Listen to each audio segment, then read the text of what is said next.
Hello friends, आज हम लोग पढ़ने वाले हैं कक्षा 12 गृह विज्ञान की चैप्टर 2 के बारे में पढ़ेंगे कि इस चैप्टर से कौन कौन से आप लोगों के पिछले साल एग्जाम्स में आए थे और अगले साल आने की संभावनाएं ज़्यादा हैं। तो देखेंगे तो चैप्टर 2 से आप लोगों के दो बहुविकल्पी जो क्वेश्चन थे आपसे पूछे गए थे चैप्टर 2 से। यहाँ देख सकते हैं 2 स्टेटमेंट में पूछा गया था। ठीक है, 2 क्वेश्चन आए थे चैप्टर 2 से, तो आपको चैप्टर 2 भी अच्छे तरीके से रिविजन करके जाना है। बाकी आप लोगों का अति लघुत्तरी में देखें तो इसमें से भी 2 क्वेश्चन आपके पूछे गए हैं और लघुत्तरी से कोई विशेष ज़्यादा क्वेश्चन नहीं पूछे गए थे। तो आप लोगों को चैप्टर 2 भी अच्छी तरीके से पढ़ लेना है। वैसे लॉन्ग आंसर में अगर बात करें लघुत्तरी प्रश्न की, तो इसमें से लॉन्ग आंसर में कोई प्रश्न पूछा नहीं गया था। तो फिर जो इसमें मोस्ट इंपॉर्टेंट क्वेश्चन है बस हम उसको पढ़ेंगे, कोई विशेष ज़्यादा लॉन्ग आंसर ध्यान नहीं देना है हमें। तुम्हारा पहला क्वेश्चन है कि नैदानिकी पोषण और आहारिकी की मूलभूत संकल्पनाओं को प्रस्तुत कीजिए। तो हमारा हेडिंग हो जाएगा नैदानिकी पोषण और आहारिकी की मूलभूत संकल्पनाएं। आहार विशेषज्ञ नैदानिकी पोषण चिकित्सकी की भूमिका परामर्श देने और तकनीकी सूचना को आहार संबंधी दिशा निर्देशों में परिवर्तन की और यदि आवश्यक हो तो जीवन चक्र के विभिन्न स्तरों और गर्भ में मृत्यु तथा अर्थात जन्म से वृद्धावस्था तक उचित पोषण स्थिति बनाए रखने और स्वास्थ्य रखने में और स्वस्थ रहने में सहायता करने की होती है। इसके अलावा पोषण और आहार चिकित्सा का उपयोग विस्तृत परिस्थितियों में मरीजों के स्वास्थ्य के संपूर्ण सुधार के लिए किया जाता है। इन परिस्थितियों के उदाहरण हैं जैसे कि दस्त, उल्टी, भोजन एलर्जी, अरक्तता यानी कि शरीर में खून की कमी होना, बुखार आना, आंत्रजोड़ जिसे बोलते हैं टाइफाइड, क्षय रोग, अल्सर, अति अम्लता और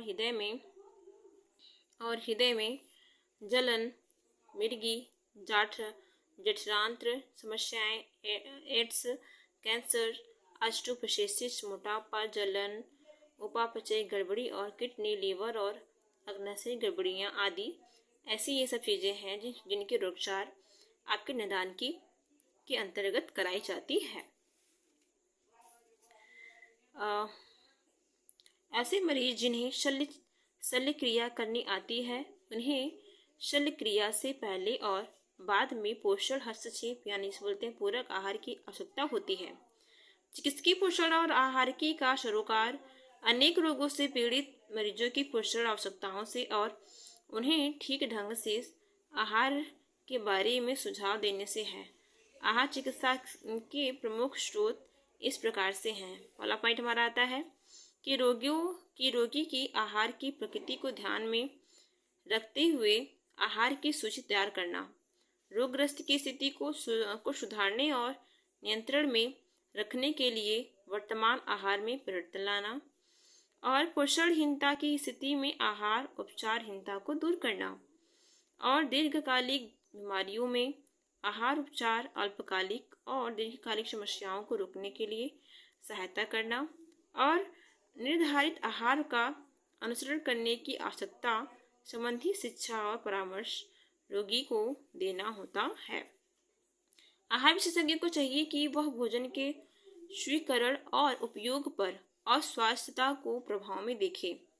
पोषण तनाव, मानसिक तनाव, भोजन के स्वीकरण पर अस्वस्थ का प्रभाव और परिष्कृत चिकित्सकीय आहारों की अस्वीकार्यता आदि के कारक हैं जिन पर विचार किया गया है।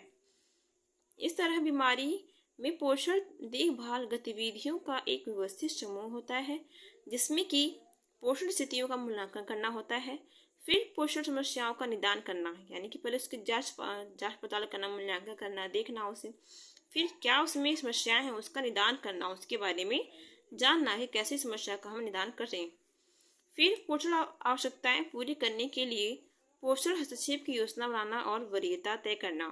फिर जब हमें पता चल जाए कि समस्या क्या है फिर हमें क्या करना है, उसको पूरा करने के लिए हमें पोषण हस्तक्षेप की योजना का तैयार करना, फिर पोषण देखभाल के परिणामों का मूल्यांकन तथा जांच करना और यदि आवश्यक हो तो परिवर्तन करना होता है। यानी कि जो कुछ भी हमने किया लास्ट में हमें क्या करना होगा, किसका परिणाम क्या हो रहा है, क्या आया है, उसका हमें मूल्यांकन करना है, फिर जांच करना है और यदि आवश्यकता हो तो परिवर्तन करना है। अगर हो सकता है कि इसमें कहीं लग रहा है हमें कि कुछ में बदलाव करना है तो हम उसको बदलाव उसमें कर सकते हैं।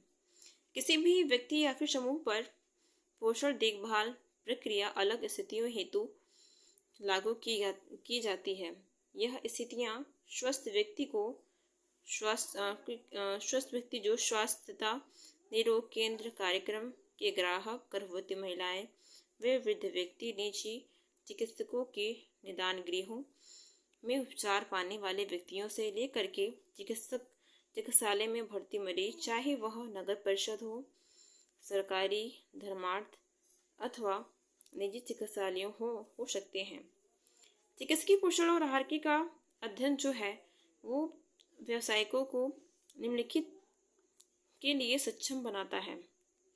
पहला क्या है कि जीवन चक्र के विभिन्न स्तरों को पोषण आवश्यकताओं के लिए सही तरीके से आहार की योजना बनाना, यानी कि जीवन चक्र के अनुसार कि किस एज में क्या आवश्यकता है, किस पोषण की आवश्यकता ज़्यादा होती है, उसका हमें क्या करना है, योजना बनाना है। फिर बीमारी की विभिन्न स्थितियों में मरीज की भौतिक दशा, यानी कि जो भी व्यक्ति बीमार है उसकी हर एक स्थितियों में उसकी भौतिक दशा को देखना, फिर रोजगार, जाति और सामाजिक आर्थिक पृष्ठभूमि, उपचार संबंधी नियम और पसंद नापसंद को ध्यान में रखते हुए आहारों में परिवर्तन करना होता है। फिर खिलाड़ियों के लिए और विशिष्ट परिस्थितियों में, जैसे कि अंतरिक्ष में, पनडुब्बियों में काम करने वालों के लिए, रक्षा सेवाओं में लगे व्यक्तियों के लिए, उद्योगों में काम करने वाले मजदूरों के लिए आहार की योजना बनाना होता है।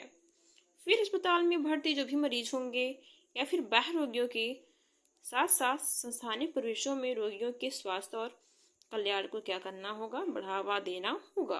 फिर विभिन्न प्रकार के संस्थानिक परिवेश, जैसे कि वृद्धजन आवास हो गए, यानी कि जहाँ पर वृद्धजन लोग रहते हैं उनके जो आवास होते हैं, फिर विद्यालय हो गया, फिर अनाथालय हो गए, इत्यादियों में आहार सेवाओं का प्रबंध कराना भी होता है। दीर्घकालिक बीमारियां, जैसे कि मतलब कि ऐसी बीमारियां जो बहुत लंबे समय तक चलने वाली होती हैं, जैसे कि हमारा मधुमेह हो गया, जो बोलते हैं डायबिटीज, और हृदय रोग के रोगियों की जटिलता को रोकने और जीवन की गुणवत्ता को सुधारने में मदद कराना है। जबकि कैसे उनके हार्ट अटैक्स हो गए या फिर से कहते हैं बीपी हाई लो हो रहा है, तो उसको किस तरीके से क्या किया जाए कि उसमें रोकथाम हो जाए। फिर समुदाय में बेहतर स्वास्थ्य और स्वास्थ्य देखभाल संस्थानों की उत्कृष्ट रोगी देखभाल प्रबंधन के रूप में समग्र देखभाल सेवाओं की उत्कृष्ट क्षमता को बढ़ावा देना और उत्कृष्ट जीवन तथा स्वास्थ्य लाभ में योगदान देना होता है।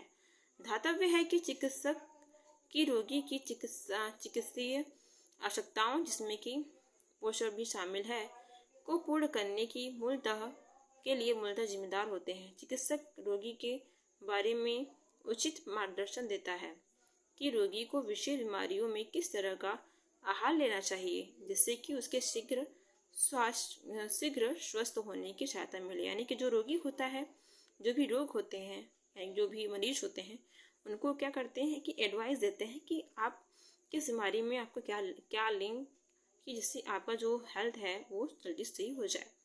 फिर आहार नियोजन को लागू करने के लिए चिकित्सक आहार विशेषज्ञ पोषण चिकित्सकी पर निर्भर करता है। वर्तमान में आहार विशेषज्ञ चिकित्सकीय टीम का अभिन्न हिस्सा है, जो कि चिकित्सकीय उपचार की मुख्य धारा से तेजी से समृद्ध होता जा रहा है।